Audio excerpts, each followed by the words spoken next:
108 திவ்ய தேசங்களில் ஒன்றாக இருக்கிற இந்த நைமிசாரண்யத்தை பற்றி இந்த பதிவில் பார்க்க போகிறோம்.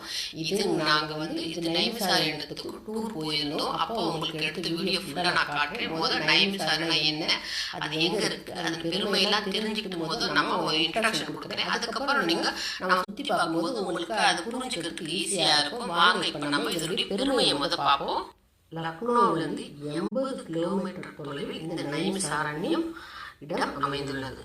மகாவிஷ்ணு 108 திவ்ய தேசங்களில் ஒன்றாக நைமிசாரண்யம் போற்றப்படுகிறது. இங்குள்ள பெரிய ஆலமரம் 5000 ஆண்டுகள் பழமையானது.